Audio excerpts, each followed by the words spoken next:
The morning sun had risen with a delicate warmth over the village of St. Mary Mead, scattering its golden light across neatly trimmed hedgerows and cobblestone paths. The scent of roses mingled with freshly mown grass, and a gentle breeze carried the distant clatter of church bells through the sleepy streets. On this particular Saturday, however, the tranquility of the village was about to be punctuated by a gathering that promised elegance, gossip, and, as it would turn out, a darkness no one anticipated. At the center of the commotion was the venerable Gossington Manor, perched modestly at the edge of the village green. Its owner, Lady Cecilia Gossington, had spent weeks preparing for the garden party she insisted would be the social highlight of the season. White linen tablecloths were stretched taut across polished mahogany tables. Glimmering cutlery set with meticulous precision, and porcelain teacups sat poised like sentinels, awaiting the arrival of the villagers. Lanterns swayed gently from the branches of the old oak trees, ready to catch the soft glow of the afternoon sun. By 10 o'clock, the village's social elite had begun to arrive. Mrs. Dolly Banbury, with her perennially flustered hair and a hat that looked as though it had been plucked from a particularly eccentric milliner, tottered carefully along the path. She was followed by Mr. Edward Clemens, the local solicitor, who carried himself with a measured dignity that often made him seem older than his 52 years. There was a hum of polite conversation, punctuated by occasional laughter and the clink of teacups as Lady Cecilia herself flitted among her guests, ensuring that no one went unattended. Among the guests, however, one figure remained an understated observer, seated quietly on a wrought-iron bench beneath a blossoming lilac tree. Miss Jane Marple, with her small frame and unassuming grey dress, watched the scene with keen eyes, a faint smile playing upon her lips. She had come to the party not for the social frills, but because the village, in its own gentle way, was often more revealing than the grandest drawing-rooms of London. In Miss Marple's experience, the smallest gesture, a nervous glance, the twitch of a hand, a hesitation in speech, could illuminate truths that others spent their entire lives overlooking. The first moments of the party passed in harmonious charm. Children darted between the tables, clutching ribboned dolls, while the more socially ambitious villagers drifted into clusters, exchanging compliments and quietly comparing shoes and hats. Miss Marple noticed, as always, the nuances. Mr. Clemens's restless tapping of his cane when conversation turned toward the new railway plans. Mrs. Banbury's anxious eyes scanning the crowd, as though measuring her own social worth against the others. Lady Cecilia's radiant composure, hiding just enough fatigue to suggest her anxiety over her own reputation. It was Mr. Henry Thorne, the owner of the village bakery, who first broke the gentle rhythm of the day. Approaching Lady Cecilia with a flourish that was slightly too confident, he announced, "Lady Cecilia, you will not believe the news. The late Lord Penrose's niece is to arrive unexpectedly, right here at our little gathering." Gasps and murmurs followed, rippling through the neatly arranged chairs and tables. Lady Cecilia's composure faltered for only the briefest of moments before her smile returned, carefully painted over the flicker of surprise. "How splendid," she said, her voice an octave higher than usual, and turned toward Miss Marple with a quick, imperceptible glance. Miss Marple's sharp eyes caught the subtle tension that played across Lady Cecilia's face, the brief pause, the imperceptible tightening of the lips. These were signs of a social complication far more interesting than any casual visitor might suggest. Yet she remained silent, letting the drama unfold with the patient attention of someone accustomed to reading the story in others' gestures rather than in words. The niece in question arrived not long after, alighting from a black carriage with an elegance that immediately drew attention.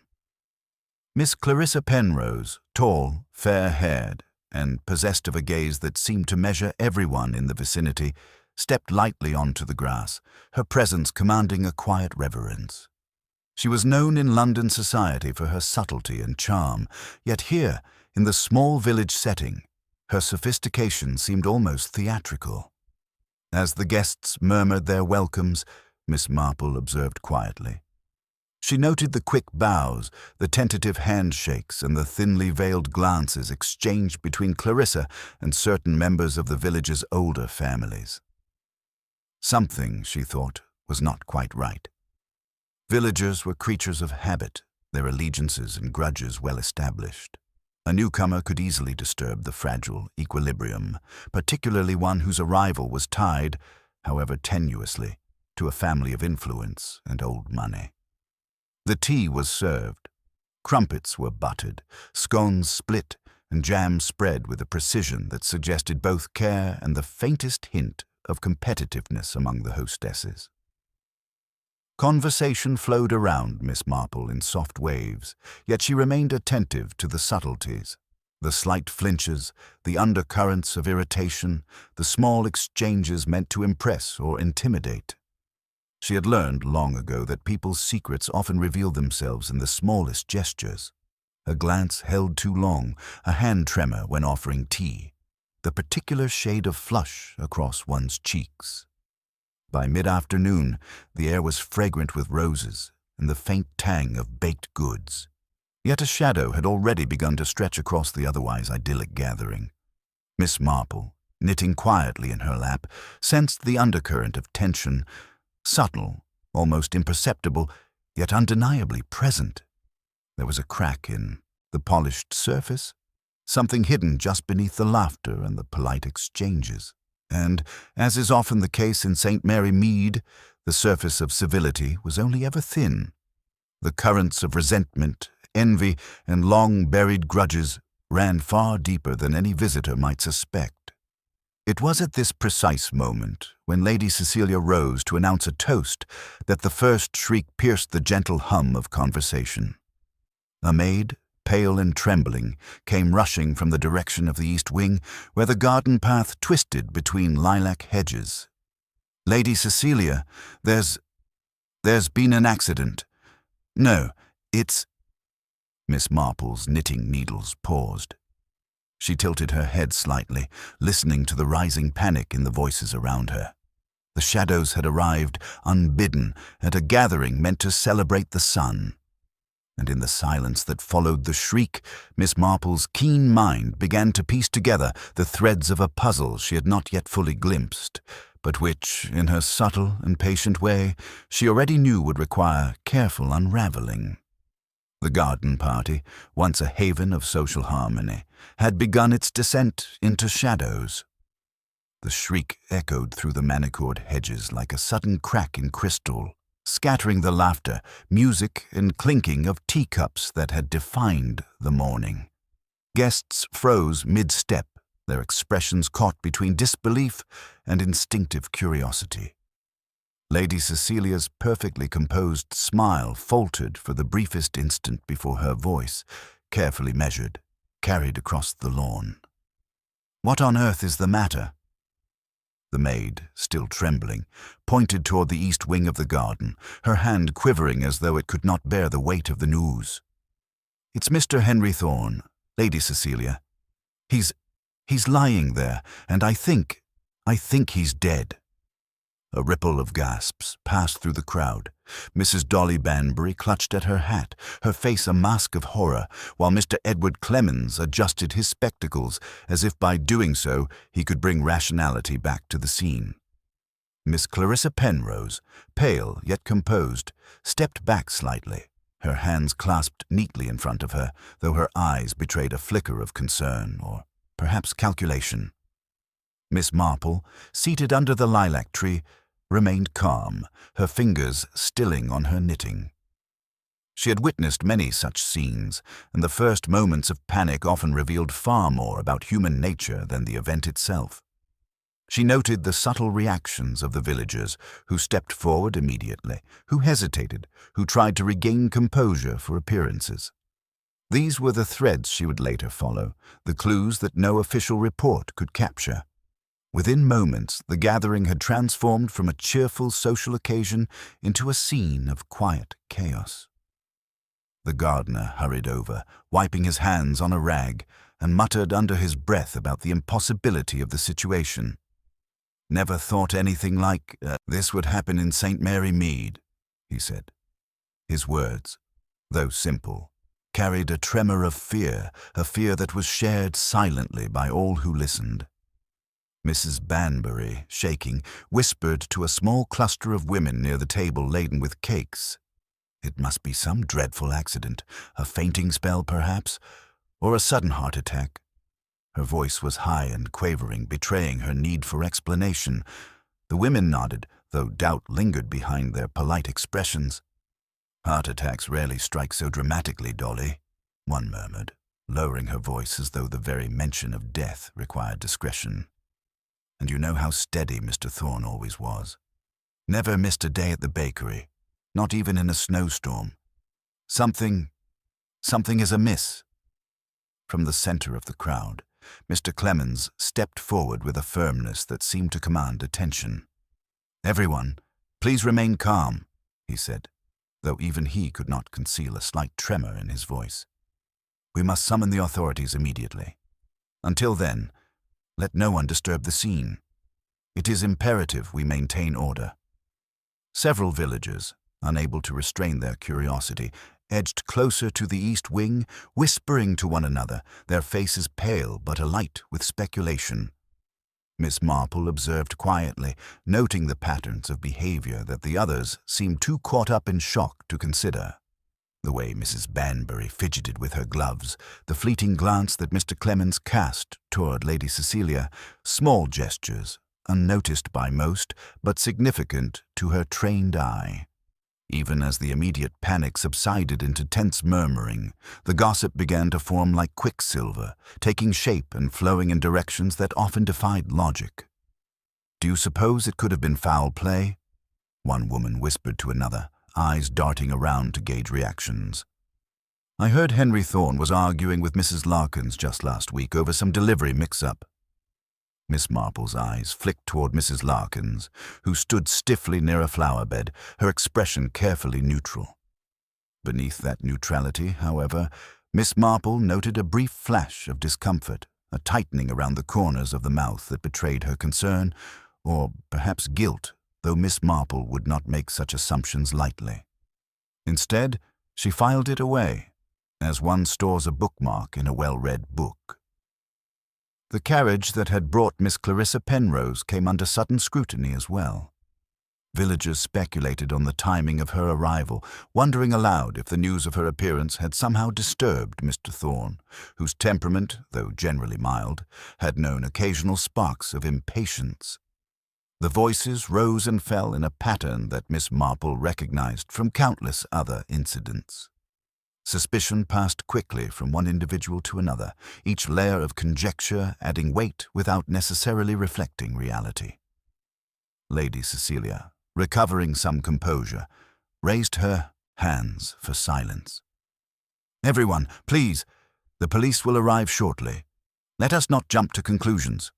Mr. Thorne was a dear friend, and we must allow the authorities to investigate properly." Yet even as she spoke, the subtle tension in her shoulders, the slight quiver in her fingers, suggested she was acutely aware of how precarious the situation had become. Miss Marple, unruffled, leaned back slightly, her sharp gaze sweeping the assembly. She noted the positioning of people, the interactions between families with long-standing rivalries, and the quiet distance maintained by certain villagers who preferred to remain observers. Such subtleties, insignificant to most, were the very essence of understanding the human fabric she so diligently studied.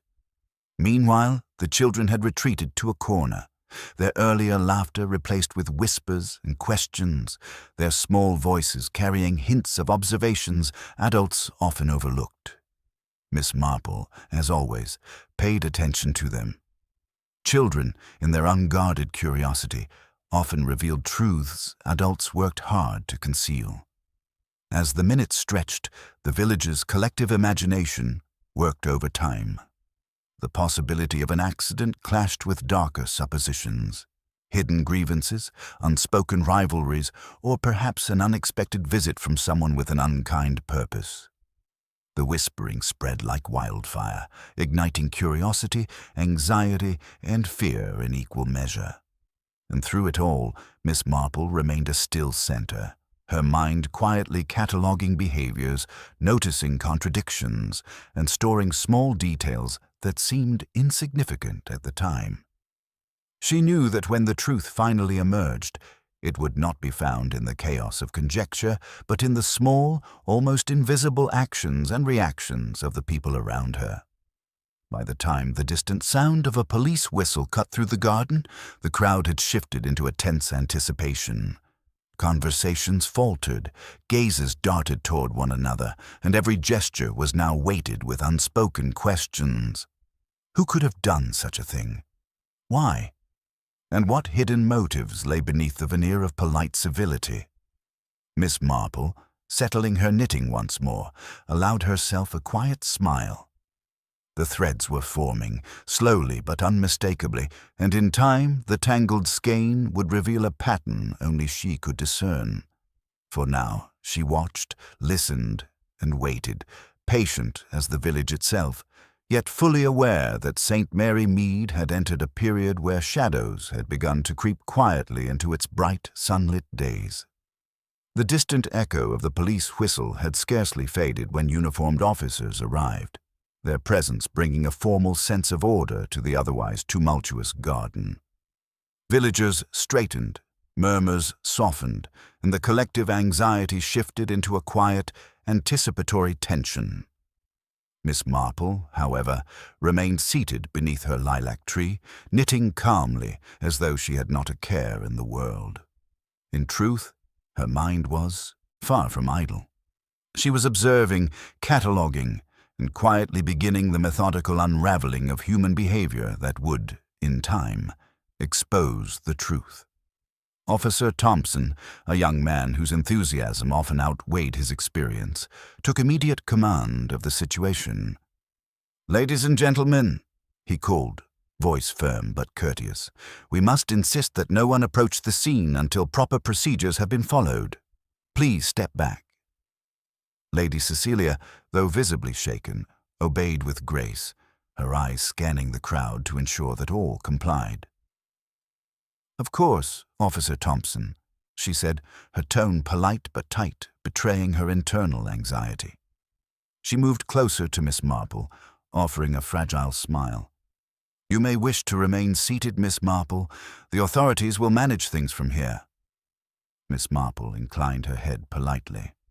"Thank you, Lady Cecilia," she murmured, her gaze quietly sweeping the scene. Even as the officers cordoned off the east wing, her attention lingered on the minutiae, the way Mr. Clemens shifted his weight from foot to foot, the sudden tension in Mrs. Banbury's shoulders, the subtle darting of Clarissa Penrose's eyes toward the cordon. Each movement was a small clue, unnoticed by most, yet speaking volumes to those willing to see. It was not the first time Miss Marple had watched human nature unfold in crises. She had long learned that fear and uncertainty often coaxed people into revealing what they would otherwise guard carefully. Today, even the well-mannered villagers of St. Mary Mead could not help but betray, through the smallest gestures, the hints of resentments, anxieties, and secrets that had been carefully cultivated over years of social navigation. Mrs. Banbury, still clutching her gloves, leaned toward a small cluster of acquaintances. "It seems so sudden," she whispered, her voice a blend of genuine distress and the compulsion to gossip. "Poor Henry. Who could have done such a thing?" Miss Marple observed silently. Mrs. Banbury's words, though concerned in tone, carried an undercurrent of speculation. And speculation, as she had discovered, often hinted at knowledge hidden beneath layers of civility. A hint of recognition flickered in her mind. There had been some minor quarrel recently in the village over the distribution of wedding cakes. Was it possible, she wondered, that even such trivial disputes might cast shadows long enough to inspire real malice? Clarissa Penrose, standing apart from the older women, had her arms folded delicately, her expression carefully composed. She spoke softly to a nearby acquaintance, It is unfortunate, of course. Yet St. Mary Mead has its peculiarities, and tensions can run deep, even where civility prevails. Her words, polished and precise, suggested an awareness of social dynamics beyond what her age might imply. Miss Marple, attentive as always, noted the subtle glances she cast around the gathering, watchful, measured, and perhaps slightly calculating. Meanwhile, Mr. Clemens approached Lady Cecilia, lowering his voice. "Are you certain Mr. Thorne had no known enemies, Cecilia? I find it difficult to believe such a sudden tragedy could be without cause." Lady Cecilia's fingers fluttered over her fan, betraying her unease. "Henry, my dear Edward, he was admired by all. He kept to himself generally. Yet, well, one can never be entirely certain. Villagers may surprise us in ways we least expect." Her eyes flicked briefly to the cordon, then to Miss Marple, as though seeking reassurance in her familiar composure. Miss Marple, who had overheard only fragments of the conversation, reflected on the unspoken layers beneath Lady Cecilia's words. "Admired by all," she repeated silently. And yet there was caution, a careful hedging against certainty. People often painted themselves as innocent observers, she knew, when in truth they carried knowledge they dared not reveal. The officers began questioning those nearest the scene. "Where exactly were you when the incident occurred?" one asked. The villagers responded in varying degrees of recollection. Some recalled seeing Mr. Thorne walking along the garden path. Others had been distracted by the arrival of Clarissa Penrose or by their own conversations. Each account was partial, subjective, and in some cases, contradictory. Miss Marple noted these discrepancies with quiet satisfaction. Human memory was often a reflection of self-interest as much as fact, and where memory faltered, character revealed itself. A small crowd of younger villagers gathered near the flower beds, whispering in low tones. Miss Marple observed that their excitement, though seemingly innocent, carried an edge of speculation and curiosity that could easily become rumor. Rumor, she thought, was both a mirror and a mask. It reflected what people believed to be true while concealing what they feared might be discovered. Even as Officer Thompson directed the villagers back, Miss Marple noticed that a few individuals lingered near the cordon, eyes straying toward the east wing with an intensity that betrayed more than casual curiosity. One of these, a middle-aged woman named Mrs. Larkins, appeared particularly uneasy. Her hands twisted a handkerchief nervously, her gaze darting to Mr. Clemens and back again, as though silently seeking judgment or permission. Miss Marple committed the gesture to memory, storing it alongside the myriad other observations that, when combined, would form the foundation of understanding. By mid-afternoon, a semblance of order had returned, though the air remained heavy with tension. Conversations became quieter, more deliberate. Eyes that once sought distraction now searched for meaning. And through it all, Miss Marple continued her quiet vigilance, a calm presence in a sea of anxious humanity. She noted the patterns of avoidance, the subtle shifts in posture, the ways in which certain villagers avoided meeting others' gaze, all small threads weaving a tapestry that, when examined closely, revealed far more than any casual observer could perceive. In her experience, Miss Marple had learned that a sudden death in a small village rarely occurred in a vacuum. It was never merely a matter of chance or misfortune. There were always underlying currents, small grievances, concealed ambitions, past quarrels that conspired quietly until an incident exposed them. Today's garden party, meant to celebrate community and friendship, had become a mirror, reflecting the shadows that lay beneath the polished surfaces of St. Mary Mead. And so, knitting calmly beneath the lilac tree, Miss Marple began the earliest stages of her investigation, not with questions or accusations, but with observation. She catalogued behavior, stored away gestures, and listened closely to the murmur of speculation that swirled around her. In her mind, the puzzle was already forming, each villager a piece, each subtle motion a clue. The truth, as she knew, would emerge not from the clamor of fear, but from the quiet, consistent revelation of human nature itself. The garden party had ended for some, but for Miss Marple, it was only the beginning. By late afternoon, the village of St. Mary Mead had settled into a strained, uneasy hush. The crowd had thinned as neighbors returned to their homes, conversations replaced by whispers that carried from window to window. Yet in the garden of Gossington Manor, a small cluster of villagers remained, their attention fixed on the east wing, where Mr. Henry Thorne still lay, covered now with a simple white sheet, the vivid traces of life replaced by a muted stillness. Officer Thompson had taken charge of questioning, his youthful eagerness undiminished, though tempered by the gravity of the moment. "We need statements from anyone who had contact with Mr. Thorne in the last 24 hours, he said, turning to the assembled few. "It is imperative that we understand exactly who might have had motive or opportunity." The villagers exchanged glances, some tense, others defensive. Miss Marple, seated quietly under her lilac tree, observed each reaction with meticulous attention. She noticed how Mrs. Banbury clutched her fan, twisting it in her hands as if the ornate ivory could shield her from implication. Mr. Clemens, careful to maintain a veneer of calm authority, seemed to weigh his words before speaking, his eyes flicking to the more restless villagers.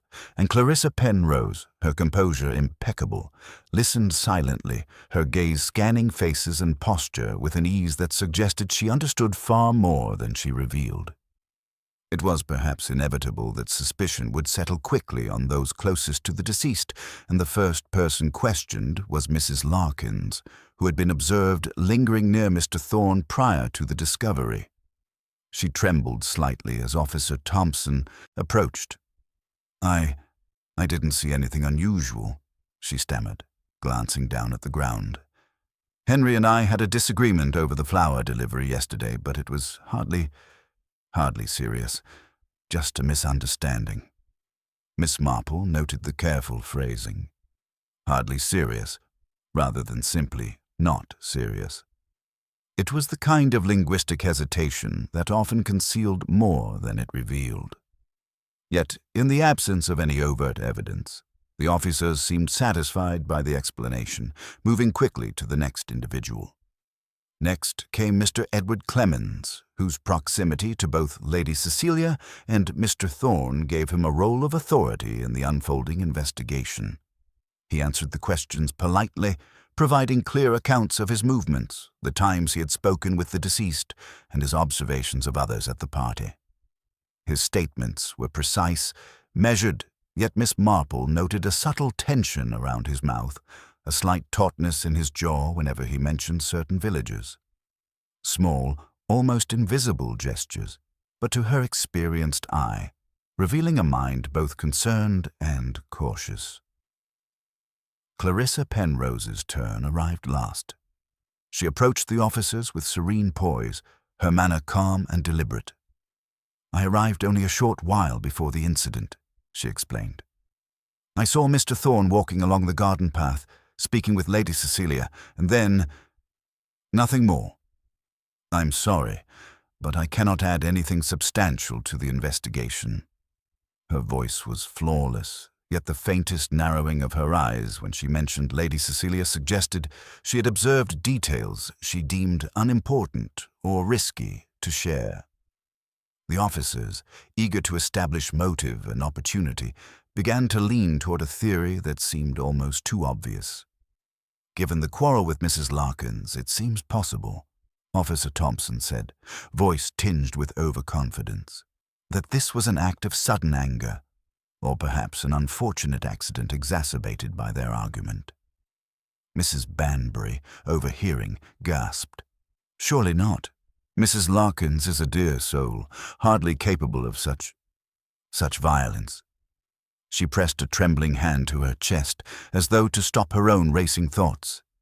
Yet Miss Marple, knitting quietly beneath the lilac, shook her head ever so slightly. Something about the eagerness to pin the blame on the nearest quarrel did not sit right with her. Villagers were fond of neat explanations, of seeing motives where none existed, and of simplifying the messy complexity of human behavior. But human nature, as she had long observed, rarely presented itself in such tidy packages. There was always more beneath the surface, details overlooked by those willing to accept the first plausible story. As the questioning continued, small observations began to crystallize in Miss Marple's mind. Mr. Clemens's eyes lingered on Clarissa longer than polite curiosity warranted, and his careful speech hinted at a concern he had not voiced aloud. Mrs. Larkins's trembling and avoidance were sincere, yet could it truly account for the apparent violence that had overtaken Mr. Thorne? And Clarissa herself, calm as she seemed, held a gaze that flitted from one figure to another, measuring, assessing, perhaps even manipulating the perception of those around her. Lady Cecilia, anxious yet composed, offered refreshments for those still remaining. Tea was poured, biscuits passed politely, and attempts at small talk punctuated the questioning. But beneath the surface, Miss Marple sensed the tremor of unease that ran through the group. Each polite word, each carefully crafted smile, concealed layers of tension. Even the flowers, meticulously arranged on the tables, seemed suddenly too bright, too deliberate, a contrast to the shadow that had fallen over the gathering. It was not merely a question of who might have committed the act. Miss Marple realized that the garden party had become a stage where latent rivalries and hidden grievances were beginning to surface. The villagers' behavior, once governed by social decorum, now revealed subtle cracks. A narrowed eye, a momentary hesitation, a hand brushing nervously against a pocket. Each gesture was a potential clue, each expression a window into motives otherwise unspoken. In quiet contemplation, Miss Marple noted a detail overlooked by others: the slight smudge of dirt on Mr. Thorne's cuff, a trace of grass flattened near the seam, and a faint perfume lingering in the air that did not belong to Lady Cecilia. These seemingly minor observations, trivial to most, hinted at movement and interaction that would later prove crucial. The surface of civility might have suggested an open and shut case, yet beneath it the threads were tangled and the story was far from simple. By evening, the police were ready to draw preliminary conclusions. "We have our main suspect," Officer Thompson announced, glancing at Mrs. Larkins. "Given the previous quarrel, the opportunity, and witness accounts, it seems likely that this was a moment of uncontrolled anger. We will hold her for questioning, but barring new evidence, it appears straightforward." A murmur of agreement spread among some villagers, though others exchanged hesitant glances, unsure if the explanation fully satisfied them. So Miss Marple, still calm under her lilac tree, simply folded her hands over her knitting. The obvious suspect was always the first to be chosen, she knew, but the truth rarely adhered to appearances. She would not speak her doubts aloud, not yet. Instead, she waited, quietly observing as the police prepared to take Mrs. Larkins inside, her mind sifting through details, gestures, and the subtle inconsistencies that suggested this, far from being an open and shut case, was only the beginning of something far more intricate. Miss Marple had already begun to see the pattern beneath the surface. Human nature in its careful, deliberate complexity, and, she knew, with the certainty that came from years of watching and understanding, that the real culprit was still walking among them, hidden in plain sight, their motives concealed behind polite smiles and measured words. The garden party, once a celebration of community, had now become a theater of suspicion, and the true story was yet to be revealed. The evening sun dipped lower behind the hedgerows, casting elongated shadows across the lawn of Gossington Manor. Though the police had taken Mrs. Larkins into temporary custody for questioning, the air remained thick with unease. The villagers lingered, speaking in hushed tones, their voices occasionally rising into whispers of conjecture and disbelief. Miss Marple, knitting quietly beneath the lilac tree, observed the scene with her customary patience. To her, this was no ordinary disturbance. Small inconsistencies, subtle gestures, and overlooked details had already begun to suggest that the surface explanation, the quarrel, the moment of anger, was far too simple. As she watched, her attention was drawn to the east wing of the garden, where Mr. Thorne had fallen. The cordon remained intact, officers standing at measured intervals, keeping the more curious villagers at bay. Most had already begun to turn away, assuming that the immediate facts had been accounted for. Yet, to Miss Marple, there was something still unexamined, something quietly significant in the small details that no one else seemed to notice. Her gaze fell upon a flower bed near the path, a collection of daisies and small marigolds, their colors vivid against the fading green of the grass. At first glance, the bed seemed undisturbed. Yet upon closer inspection, Miss Marple noticed a slight indentation in the soil, as though someone had brushed past, kneeling or bending at an angle that the chaos of the day had obscured. Near this indentation lay a single white glove, delicate and slightly soiled, its owner apparently unaware, or unwilling to retrieve it. Miss Marple reached for her knitting basket, producing a small notebook she carried with her always. She made a careful note of the glove, its position relative to the path, and the direction it pointed. To the casual observer, it was a trivial detail. To her, it was a subtle marker of movement, a clue that hinted at interaction beyond the immediately apparent quarrel between Mr. Thorne and Mrs. Larkins. As she made her observations, Lady Cecilia approached, her expression still fraught with concern. "Miss Marple?" she said softly, leaning slightly so that her words were private. "You always seem to see things that escape the rest of us. Have you noticed anything unusual?" Miss Marple tilted her head, keeping her voice light, as if sharing an innocent musing. "Only what seems slightly out of place, Lady Cecilia. Sometimes it is the smallest, most overlooked details that reveal the largest truths. A glove, for instance, misplaced, or a mark in the soil, where no one else would think to look. They are often worth more than a dozen testimonies."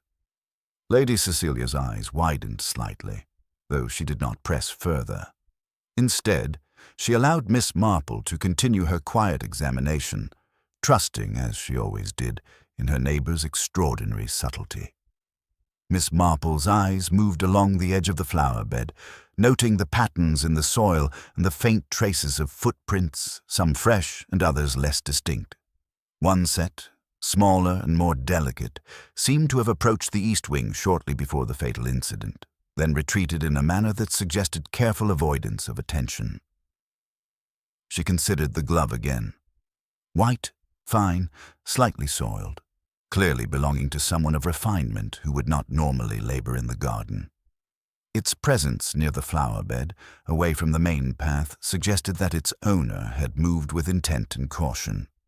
Miss Marple's mind, trained over decades in human behavior, began to map out a sequence. Who had the opportunity to leave such an item behind? Who moved in such a way that would leave a mark without drawing notice? At that moment, Mr. Clemens, who had been lingering near Lady Cecilia, approached with polite hesitation. "Miss Marple," he said, lowering his voice, "I cannot help but be grateful for your presence. You seem to notice things that others overlook. Do you have any impression of what might have transpired here?" Miss Marple allowed herself a small smile, knitting needles still moving quietly. "Impressions, yes," she said softly. "Certainty? No. What we know is that Mr. Thorne fell in the garden. What we do not know is precisely how or why that fall occurred. It is often in the tiny details, the glove, the traces in the soil, the manner in which people avoid one another, that the story truly begins to unfold." Clarissa Penrose, who had been observing the exchange from a short distance, stepped closer, her interest evident but carefully concealed beneath a composed exterior. "Miss Marple," she said, her voice even and deliberate, Surely you are not suggesting that a simple accident could be more complex than it seems. Miss Marple regarded her quietly, her gaze calm and discerning. A simple accident, my dear, is rarely what it appears. People do not act in isolation. There are always motivations, relationships and impulses, some hidden, some visible in the smallest gestures, that guide behavior. And it is often the details that everyone else deems insignificant which point to the truth. As the sun continued to lower, casting longer shadows across the garden, Miss Marple's observations began to coalesce. The glove, the soil disturbance, the subtle footprints, they formed a pattern invisible to all but the most attentive. She noted the interplay of characters, Mrs. Banbury's anxious glances, Mr. Clemens's carefully measured steps, Clarissa's quiet calculations, and even Lady Cecilia's faint unease.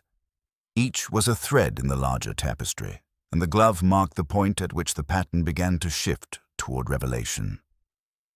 The maid, still pale from the earlier discovery, approached Miss Marple hesitantly. "Miss Marple, I didn't mean to disturb you, but I thought perhaps you would like to see this." In her hand, she held a small folded scrap of paper, found tucked beneath the flower bed near the glove. The writing was faint, almost hurried. A short note, unsigned, that read, "Meet me where the roses bend. I cannot wait any longer." Miss Marple's eyes narrowed slightly. The note, though seemingly innocuous, carried implications that were immediate and subtle. It suggested secret meetings, clandestine intentions, and the presence of someone who did not wish their actions observed. The glove, the footprints, now this note, all pointed to interactions hidden from the casual eye, interactions that might explain the tragic outcome of the afternoon. She made another note in her notebook, careful not to draw attention. To the rest of the villagers, the details were trivial, almost charmingly quaint. A lost glove, a smudge of soil, a scrap of paper. To Miss Marple, they were the very foundation of understanding the chain of events that had led to Mr. Thorne's demise. And as she watched the sun cast its final golden light across the garden, she knew that the true complexity of the mystery was only beginning to reveal itself. In the quiet of the evening, Miss Marple continued her observations, a silent detective among those who could not yet comprehend the depth of what had occurred. Every gesture, every hesitation, every seemingly insignificant detail would soon become part of the larger puzzle. And it was she, in her patient and unassuming way, who would begin to piece it together. The garden party had ended in shadows, but in those shadows, Miss Marple had begun to see the outlines of the truth. As twilight settled over St. Mary Mead, the garden of Gossington Manor became a shadowed stage, illuminated only by the fading amber light of the evening sun and the gentle glow of lanterns strategically placed along the pathways. The air, once filled with laughter and music, was now heavy with tension, a fragile silence punctuated by the low murmur of villagers still lingering after the day's shocking events. Miss Marple, seated quietly under the lilac tree, continued her watchful observation, noting the shifting dynamics as those who remained began to confront truths that had long been concealed. Mrs. Banbury, her composure only superficially restored, approached Lady Cecilia with carefully measured steps. "Cecilia," she whispered, glancing around as though the shadows themselves might overhear, "I have long had my suspicions about that Mr. Thorne. You know how he could be insistent about things, even trifles. Yet I never imagined it could end like this." Lady Cecilia's expression tightened, her fingers brushing nervously over her fan. "Dolly, we must not speak so freely," she replied, though her voice was soft and hesitant. "There are matters better left unspoken, and the police will decide what is relevant." Yet even as she spoke, her eyes flicked toward the cordoned-off area, betraying an awareness that there were secrets, deeply held, that might never withstand scrutiny. Miss Marple, attentive as ever, noted the subtle tension between the two women. Mrs. Banbury's words, polite yet insinuating, carried undercurrents of both resentment and suppressed knowledge. Lady Cecilia's reaction, guarded, protective, and faintly anxious, suggested that she knew far more than she admitted. In a small village such as St. Mary Mead, old resentments and carefully cultivated reputations often hid long-buried conflicts, and Miss Marple understood that these subtleties would be critical in uncovering the truth. Meanwhile, Mr. Clemens had moved closer to the flower beds, where the white glove and the cryptic note remained. His gaze lingered, not on the objects themselves, but on the empty space around them, as though sensing the presence of unseen actors. "This garden has always been a place of charm and calm," he muttered, more to himself than anyone else. "Yet today it bears witness to treachery or misfortune, perhaps both." Clarissa Penrose, standing a few paces away, had drawn her shawl closer around her shoulders. Her composed exterior remained intact, yet the faint crease between her brows suggested contemplation, calculation. She spoke softly to Mr. Clemens, her voice measured. "It is remarkable how quickly appearances can deceive. What seems obvious is often the very thing that conceals the truth." Miss Marple's eyes followed the exchange. Both Mr. Clemens and Clarissa spoke in generalities, carefully chosen to avoid accusation, yet revealing a shared understanding that there were deeper currents at play. Observing them, Miss Marple filed away another subtle clue: the convergence of thought between two individuals who otherwise appeared unconnected. Shared insight often hinted at shared knowledge, or at least a sensitivity to the unspoken intricacies of human behavior. Elsewhere in the garden, Mrs. Larkins, now returned from questioning by the police, lingered near a hedge, her hands twisting nervously. Her earlier composure had frayed, replaced by a guarded anxiety that spoke volumes. She whispered to no one in particular, yet Miss Marple caught every word. "I swear it was nothing more than a quarrel. I did not, could not, do what they accuse me of. I would never." Her voice trailed off, the repetition betraying desperation, yet also hinting at truths she was either reluctant or unable to reveal. Miss Marple, as always, listened attentively, not to the content alone, but to the manner of expression. Mrs. Larkins' anxiety was genuine, yet she carried layers of omission. The details she withheld were as informative as those she shared. It was in these omissions, the pauses, the hesitations, the selective emphasis, that Miss Marple discerned the invisible contours of motive. Lady Cecilia, sensing the building tension, attempted to restore some measure of calm. "We cannot allow suspicion to divide us," she said, though the faint tremor in her voice suggested that the day's events had unsettled even her steadfast sensibilities. "Henry's death is tragic, but it need not destroy the community we have worked so long to preserve." Miss Marple, knitting quietly, noted the irony. The very effort to preserve civility often drove people to conceal truths, manipulate appearances, and protect reputations, all of which created fertile ground for misunderstanding and misjudgment. In the stillness of the garden, she could see how quickly fear and secrecy could distort perception, how the desire to maintain outward composure could clash with hidden impulses.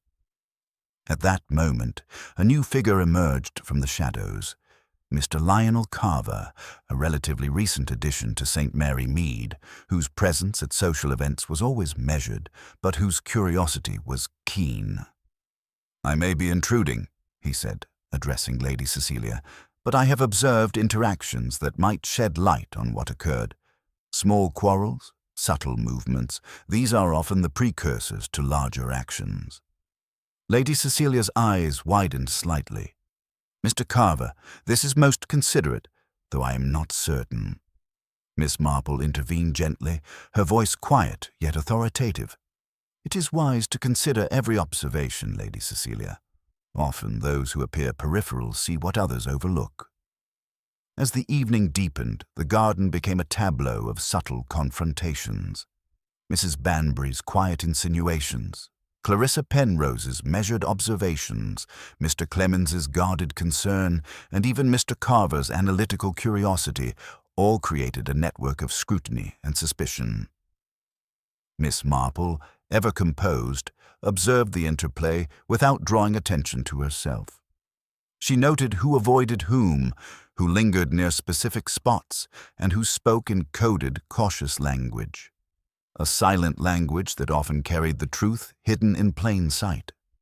She also revisited the glove and the note, recalling the slight soil imprint nearby and the faint traces of movement she had observed earlier. The presence of these minor details, overlooked by both the villagers and the police, suggested interactions hidden from view, intentions concealed, and motives carefully veiled. In the quiet shadows of the evening, Miss Marple began to form connections, threads linking whispered quarrels, minor grievances, and carefully concealed movements. The villagers' confrontations, their tentative revelations, and their subtle deceptions were all pieces of a puzzle far more intricate than a single argument or a moment of uncontrolled anger. She reflected on human nature, as she so often did. The ways in which fear, resentment, and desire for social approval could manipulate perception, the manner in which secrets festered beneath polite facades, and how the truth, though elusive, could be discerned through careful attention. Tonight, in the garden's fading light, these truths began to emerge, subtle yet unmistakable to the mind trained in observation and deduction. Miss Marple, knitting calmly beneath the lilac tree, allowed herself a faint, knowing smile. The garden party had ended in shadows, but the shadows themselves were beginning to speak, revealing secrets, motives, and human frailty in a language only she could read. The real mystery, she knew, lay not in the obvious quarrels or the apparent anger, but in the concealed interactions, the hidden resentments, and the quietly guarded truths that shaped the lives of those around her. And as the last light of day faded, Miss Marple realized that the unraveling had truly begun. Night had fully settled over St. Mary Mead, and the lamps along the pathways of Gossington Manor flickered faintly, casting long, wavering shadows across the flower beds.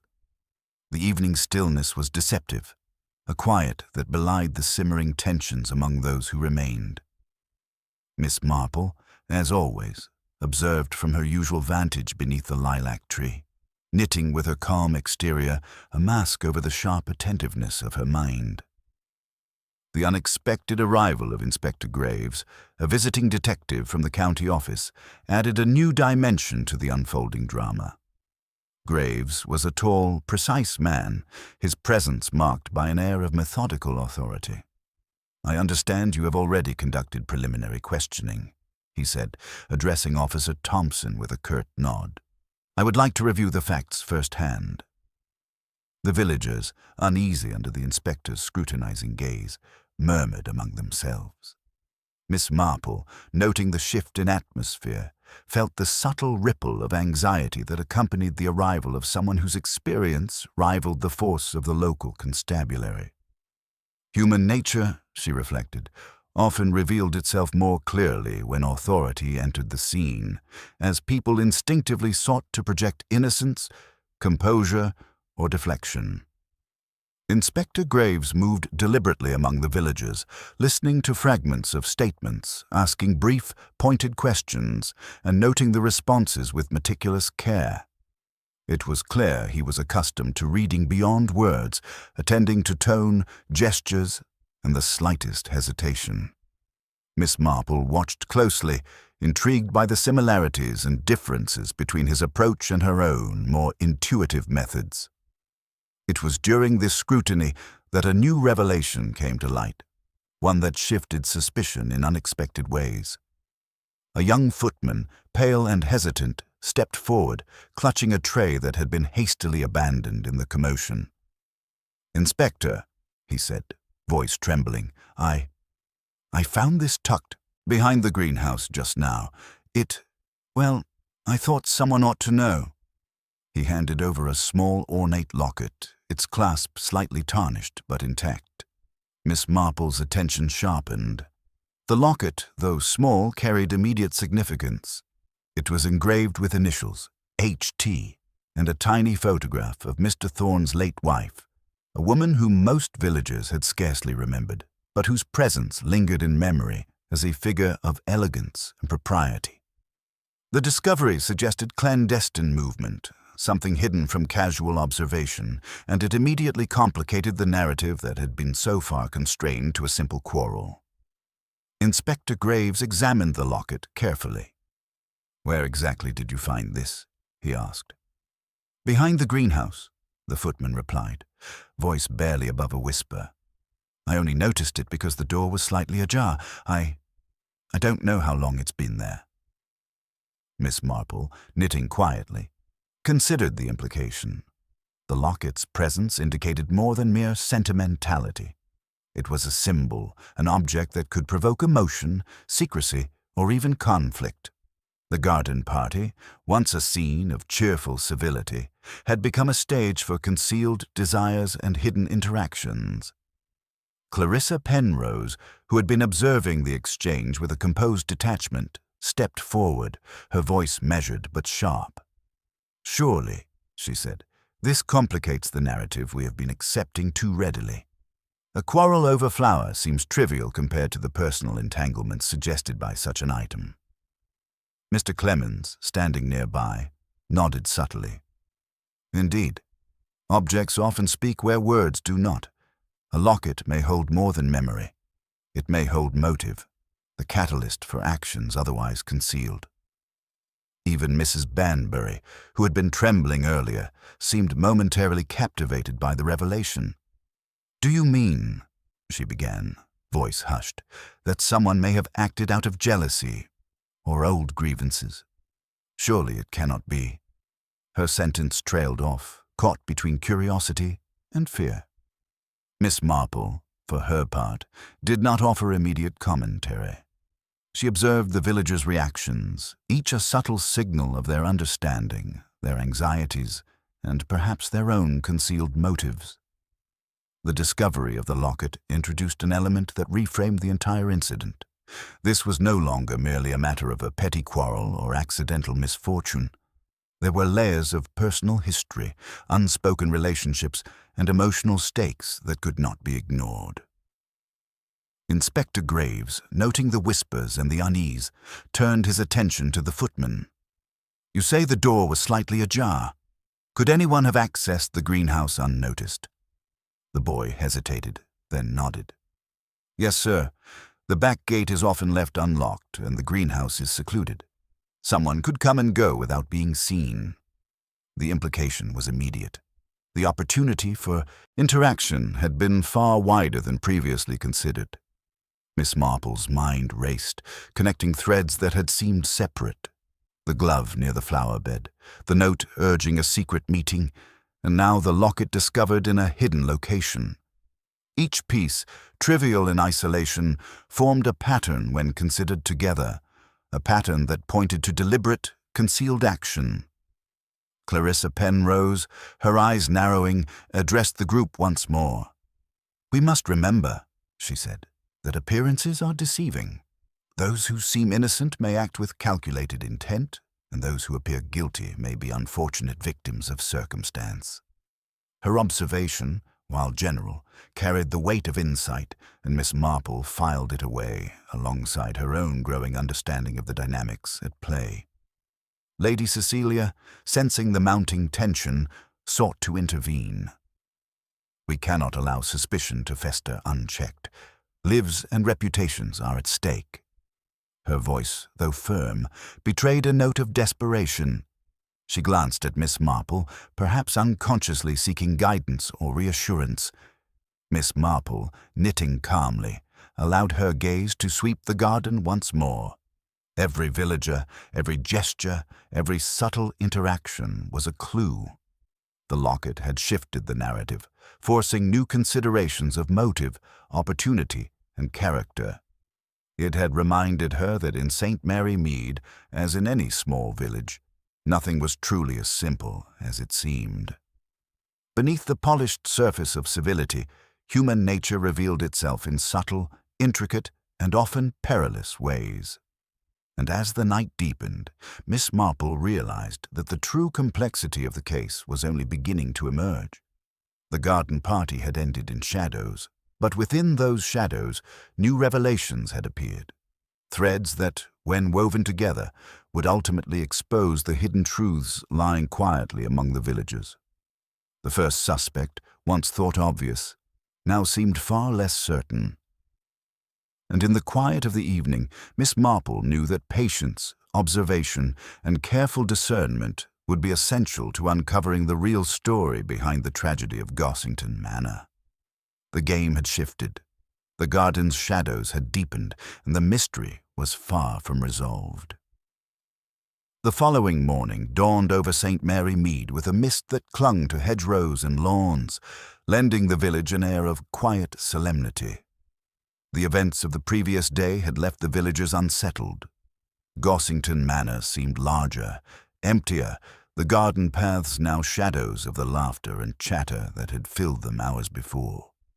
Miss Marple, as ever, rose early, her senses alert to the subtle rhythms of human behavior that were more telling than any direct testimony. She had decided it was time to engage directly with one particular figure whose composure, Miss Marple suspected, concealed more than it revealed. Clarissa Penrose had remained remarkably collected throughout the events, yet her eyes, sharp and observant, had betrayed the slightest flicker of interest whenever certain objects or statements were mentioned. The glove, the note, the locket. Such small reactions were often unconscious, but to Miss Marple they spoke volumes. Miss Marple arrived at the Manor's drawing room as Clarissa was inspecting the china cabinet, her fingers gliding over the delicate porcelain as if her mind were elsewhere. "Good morning, my dear," Miss Marple said softly, seating herself near the window. "I trust the night was not too unsettling for you." Clarissa's lips curved in a polite smile, yet her eyes met Miss Marple's with an intensity that suggested calculation. "Good morning, Miss Marple. The night, though long, afforded much opportunity for thought. Events of yesterday, well, they leave one with questions." "Questions indeed," Miss Marple replied lightly, though her mind was alert. "For example, that small glove found near the flower bed. It is an innocuous item, yet it tells a story if one knows how to read it." Clarissa's hand faltered for a brief moment, resting on the edge of a porcelain cup. The hesitation, no longer than a heartbeat, was invisible to any casual observer. Miss Marple, however, made a mental note. A momentary lapse, as subtle as the shift in a leaf in the wind, often revealed more than words ever could. "You are quite perceptive, Miss Marple," Clarissa said, inclining her head. "I cannot imagine what a simple garden party could reveal that would warrant such scrutiny. Surely everyone would prefer to forget the unpleasantness." "Ah, but people rarely forget," Miss Marple replied, her voice gentle, almost as if sharing an observation rather than posing a challenge, "especially when the unpleasantness is wrapped in mystery. I find that small details, the kind others dismiss, often illuminate the heart of a matter far more clearly than dramatic gestures." Clarissa's smile was calm, almost too calm. Yet there was a tension in the set of her shoulders, the very slight narrowing of her eyes that spoke of alertness and perhaps unease. Miss Marple observed this quietly, noting the interplay between composure and instinctive reaction. Over the course of the morning, Miss Marple skillfully introduced casual observations into their conversation, deliberately choosing topics she knew might elicit subtle responses. She mentioned the placement of the glove, the peculiar fold of the note, and the locket tucked behind the greenhouse. Each reference was framed as a passing remark, a gentle musing rather than an accusation. Clarissa responded with polite conjecture, yet each answer revealed the faintest ripple of emotion, an adjustment in posture, a quicker blink, a slight shift in gaze. Miss Marple, attuned to the nuances of behavior, interpreted these minor signals as the threads of hidden motives beginning to show themselves. Meanwhile, outside the drawing room, the villagers continued to discuss the previous day's events. Mrs. Banbury had returned, her earlier anxiety now tinged with curiosity and gossip. "I heard," she whispered to Mr. Clemens, "that Miss Marple has been spending quite some time with Miss Penrose. She must have noticed something important." Mr. Clemens, ever reserved, nodded subtly. Miss Marple sees what most cannot, and Miss Penrose, though poised, is hardly unaware of that.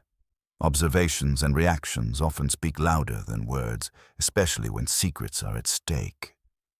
Miss Marple, aware that the villagers were beginning to speculate, knew it was essential to continue her subtle tests.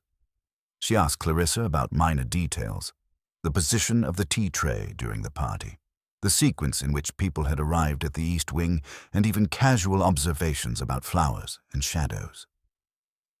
Clarissa answered with grace, yet each reply, Miss Marple noted, betrayed a slight modulation of tone or posture, a reflection, perhaps, of selective disclosure or cautious concealment. Then Miss Marple introduced a seemingly trivial remark. "I find it curious," she said, pointing casually to a faint dirt mark on the edge of the carpet, "that someone would leave traces of movement so carefully hidden, yet overlook such a small detail. Do you think, my dear, that people are often unaware of the marks they leave behind?" Clarissa's response was immediate, almost too immediate. "People often leave what they do not intend, Miss Marple. It is the unintended traces that are most revealing, is it not?"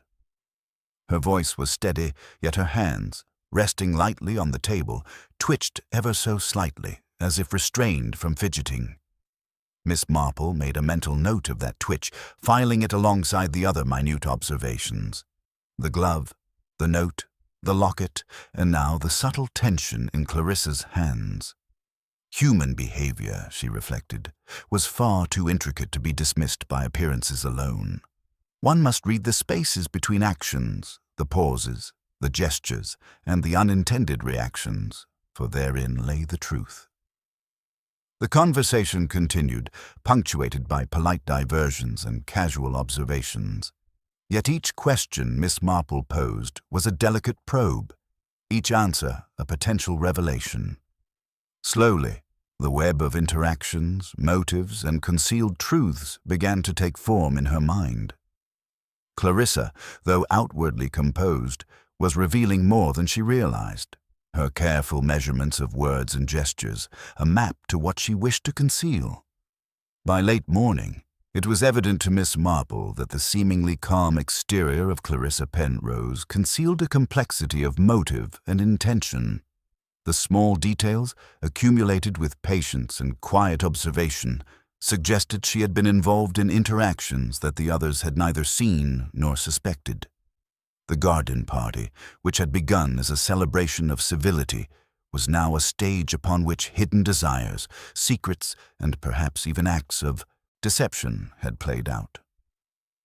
Miss Marple leaned back slightly in her chair, eyes fixed on Clarissa, knitting needles resting briefly on her lap.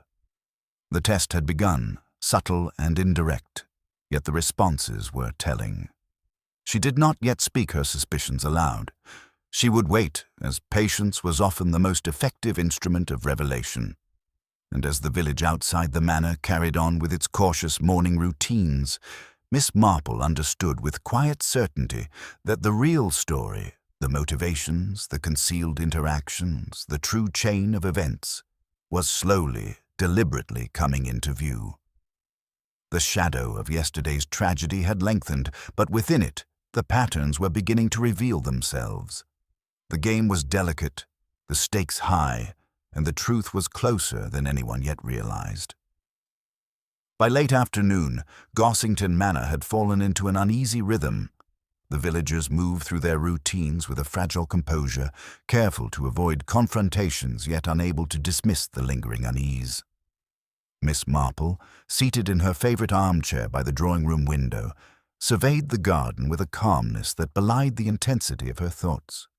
Today, she knew, would bring the culmination of her observations, the subtle test that would reveal the murderer's true character. Her attention returned once more to Clarissa Penrose. Though outwardly composed, Clarissa's movements had become increasingly measured.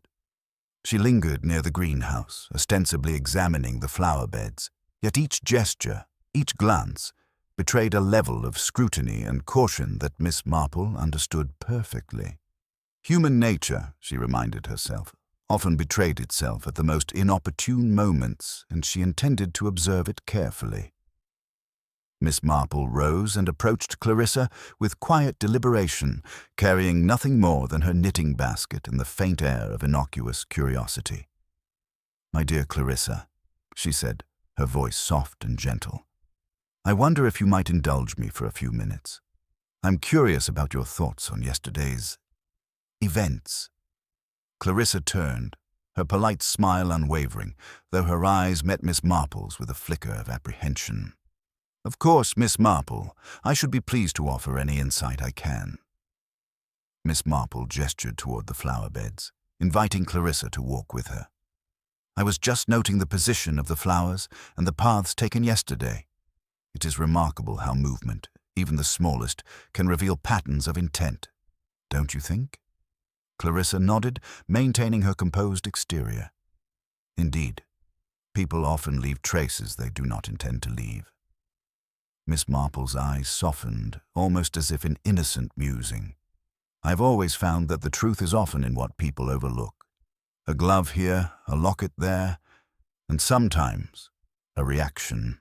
Small, fleeting, almost invisible to everyone but the most attentive." They walked slowly along the edge of the flower bed where the glove had been found, Miss Marple's steps deliberate, measured. Clarissa's gaze followed her, careful yet alert, betraying the faintest trace of tension. Miss Marple paused, picking up the glove that had been returned to the garden earlier. She held it lightly, examining it as if lost in thought, before placing it gently on a low stone wall. "You know, my dear," Miss Marple said casually, "I've been thinking about human nature, how we all conceal things, even from ourselves, until a situation demands that the truth emerge. It is remarkable what fear, desire, and the need for social approval can do to one's behavior." Clarissa's hands, resting lightly at her sides, twitched ever so slightly. Miss Marple noted it with quiet satisfaction. The reaction, small though it was, confirmed what she had long suspected. Clarissa's composure was carefully maintained, yet the slightest pressure caused a fissure. "Yesterday," Miss Marple continued, "there was much talk of accidents, missteps, and misunderstandings. Yet accidents, in my experience, are rarely what they seem. The ordinary often hides extraordinary truths." Clarissa's eyes narrowed just fractionally, and her voice, though steady, carried a hint of impatience. "You suggest, then, that what happened was not an accident?" Miss Marple smiled gently. "I do not suggest, I observe. And what one observes often reveals more than what is spoken. People leave clues, not always in words, but in gestures, pauses, and reactions. Even the most careful can betray themselves when the circumstances press just so." Miss Marple led Clarissa toward the greenhouse, stopping where the locket had been found. "This, for example," she said softly, pointing to the spot, "is not merely an ornament. It is a mark of connection, intention, and perhaps even a trigger for behavior that might otherwise remain hidden." Clarissa's lips pressed together briefly. Miss Marple, keenly attuned to the subtle interplay of restraint and instinct, noted the micro-expression, a flash of recognition, almost guilt, quickly masked by civility. "Now," Miss Marple continued, her tone lighter, "one must consider not only the objects themselves, but the sequence of actions around them. The glove near the flowers, the note urging a meeting, the locket carefully hidden, all point to someone acting with deliberate intent.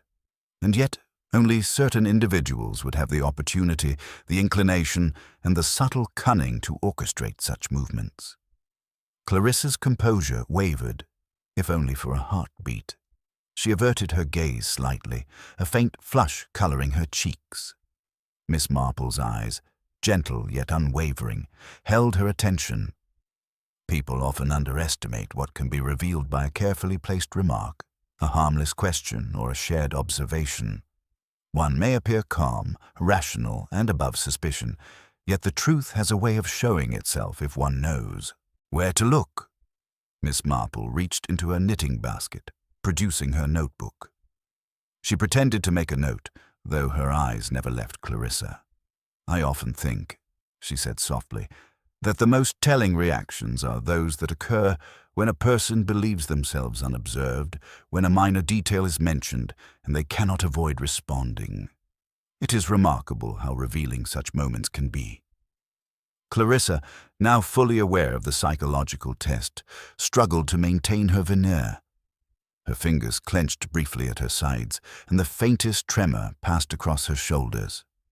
Miss Marple, with a quiet inner satisfaction, observed each imperceptible signal, each micro-expression that betrayed an underlying anxiety. "Ah," Miss Marple concluded, setting her notebook aside. "It seems, my dear, that the garden has shared more than the flowers or the paths. It has spoken through reactions, gestures, and attention to detail, and sometimes, when one listens closely enough, the garden will reveal the truth about those who walk within it." Clarissa's composure snapped just slightly, a subtle admission of strain that would have been invisible to anyone but Miss Marple. The test had worked. The carefully crafted mask had slipped ever so briefly, and the patterns Miss Marple had discerned from the glove, the note, the locket, and previous observations now pointed clearly to a single individual. The final pieces were in place. Miss Marple, knitting once more, allowed herself a faint, satisfied smile.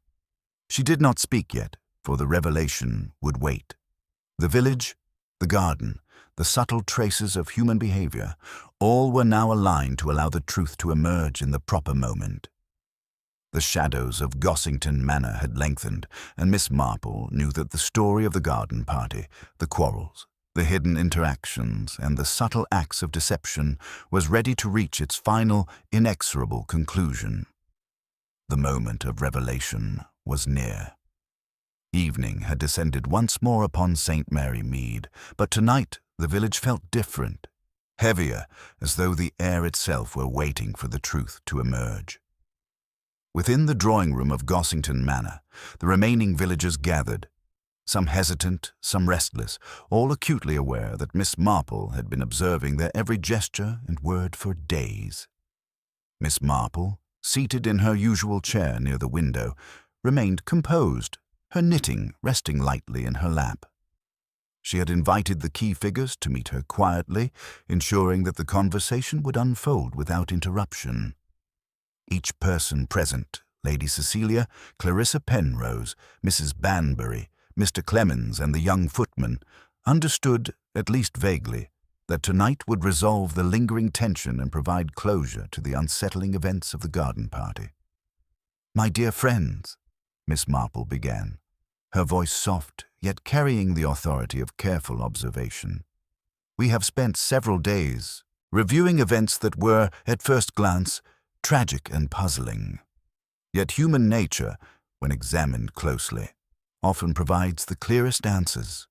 It is never the grand gesture alone that reveals intent, but the small, seemingly insignificant actions, reactions, and inconsistencies."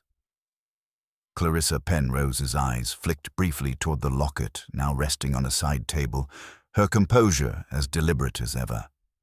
Miss Marple's gaze, steady and unhurried, met hers, and a faint tension rippled through the room. "You will recall," Miss Marple continued, "that a glove was found near the flower beds, a note urging a secret meeting was discovered, and a locket of considerable personal significance appeared behind the greenhouse. Each of these items might, to a casual observer, appear incidental, but when considered together, they form a chain of events that reveals not only opportunity, but motive." Mrs. Banbury leaned forward, whispering to Lady Cecilia, "Do you think, could it really be?" Miss Marple's eyes flicked briefly toward the two women, and then she returned to her explanation. The glove, for instance, was not simply a mislaid garment. Its placement indicated an intended interaction, an act that was planned, deliberate, and calculated. The note, urging a clandestine meeting, corroborated this. And the locket. The locket spoke of past grievances, of jealousy, of emotional entanglement that had not been resolved. She paused, allowing the room to absorb the weight of her words.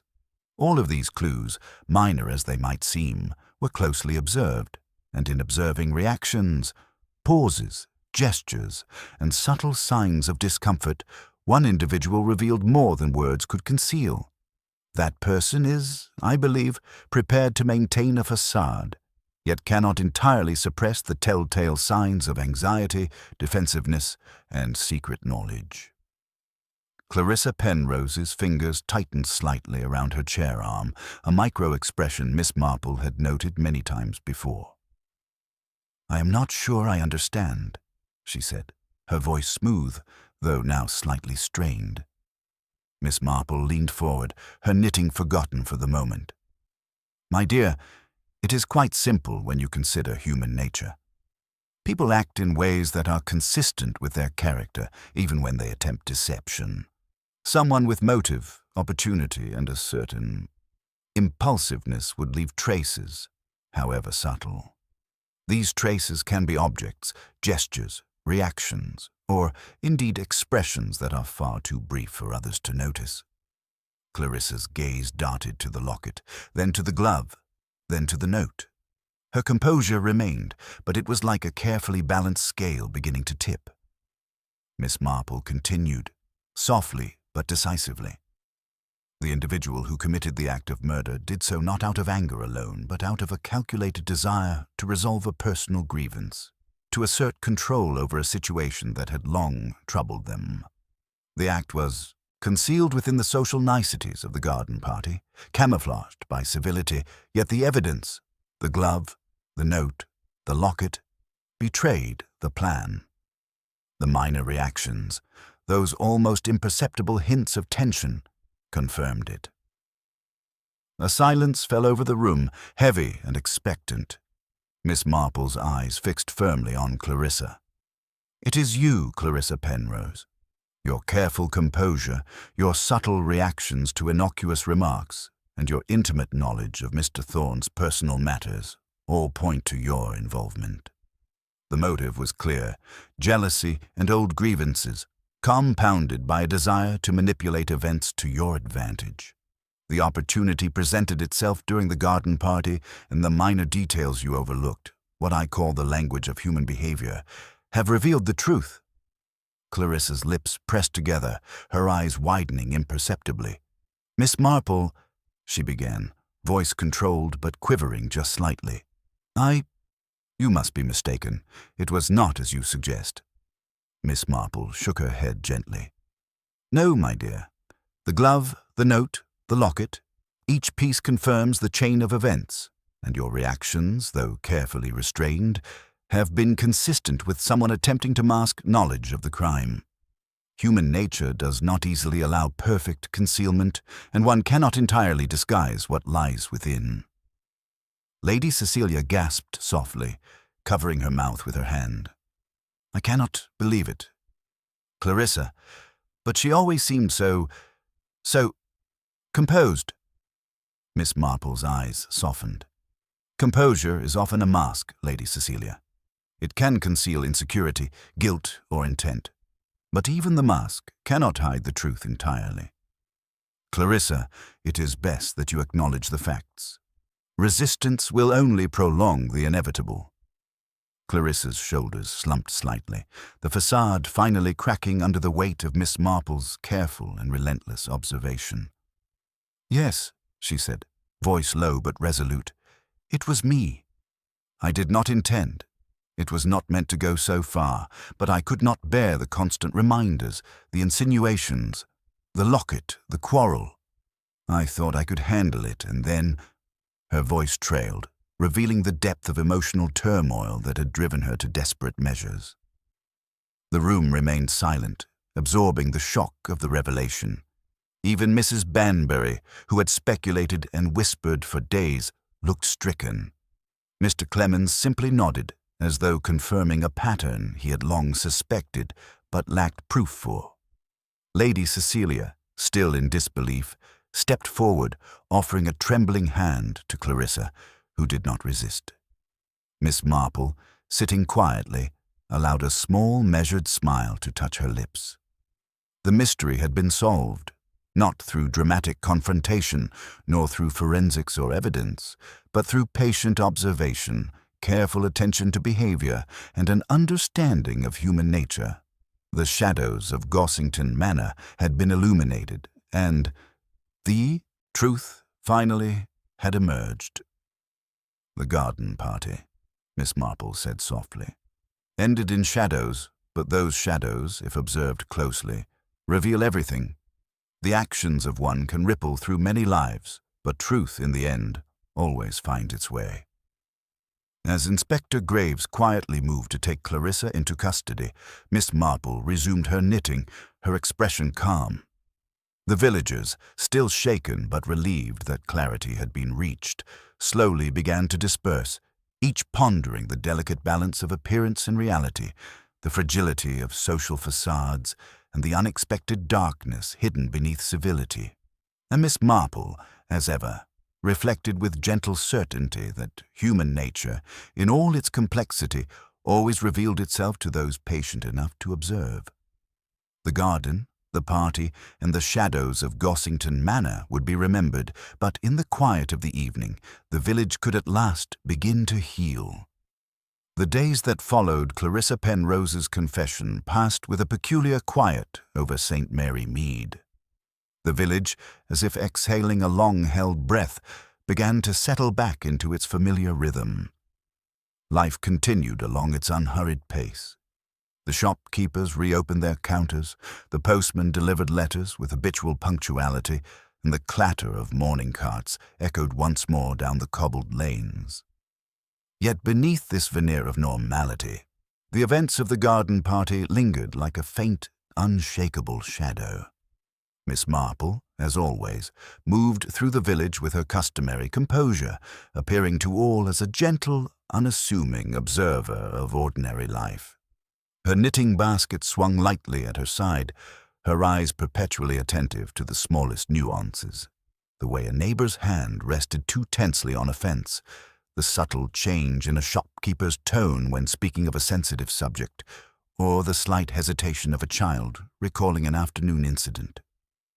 These were the fragments of human behavior she had learned to read, and they were more telling than any official statement or confession. The villagers, though relieved that the truth had come to light, still regarded Miss Marple with a mixture of awe and cautious curiosity.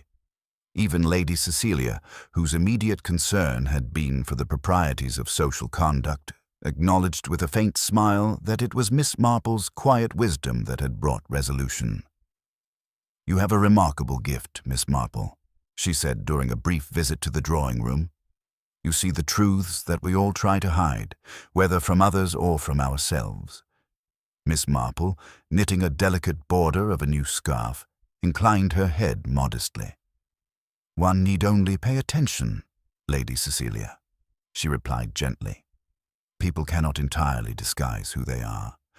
Small actions, the simplest gestures, the briefest reactions, all of these speak volumes if one knows how to read them." The garden itself, now carefully tended and tranquil once more, seemed almost to sigh with relief. The flowers bloomed as before, the hedges remained immaculately trimmed, and the benches under the lilac tree bore no hint of the tension and tragedy that had occurred there. Yet Miss Marple, seated quietly on the bench where she had often observed the comings and goings of villagers, reflected that gardens, much like people, carried their secrets quietly within their structure. One needed only to watch patiently, and the patterns would reveal themselves. News of the resolution spread gradually through St. Mary Mead, carried on hushed whispers and polite inquiries at the market. Clarissa Penrose had departed quietly with Inspector Graves, her dignity preserved even in the face of her transgression.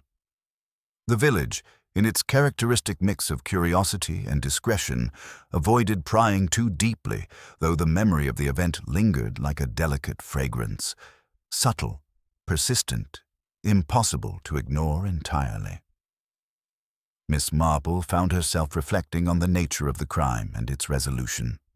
It had not been an act of violence committed in the heat of uncontrolled anger, nor had it been a sudden, indiscriminate act of chance. Rather, it had been the culmination of long simmering emotions, jealousy, resentment, and the human desire to manipulate circumstances to one's advantage. And yet, even in such darkness, there was the inevitability of truth. Human nature, she mused, always left traces, no matter how artfully concealed. As the evening shadows lengthened over the village, Miss Marple's thoughts drifted to the lessons embedded within the tragedy. Civility, politeness, and appearances often masked intentions, but they could never completely obscure them. The garden party, with its seeming frivolity and charm, had exposed the intricate web of relationships and motivations that lay beneath the surface, and it had reminded all who witnessed its aftermath that even the most ordinary of villages harbored extraordinary complexities. In the quiet moments, Miss Marple visited the places that had been central to the incident. The flower beds where the glove had been found, the greenhouse where the locket had been tucked, and the paths through which the note had passed unnoticed by all but the most observant. She traced her fingers along the petals, noting the subtle imperfections and signs of careful tending, as if the garden itself bore witness to the hidden dramas that had unfolded within its bounds.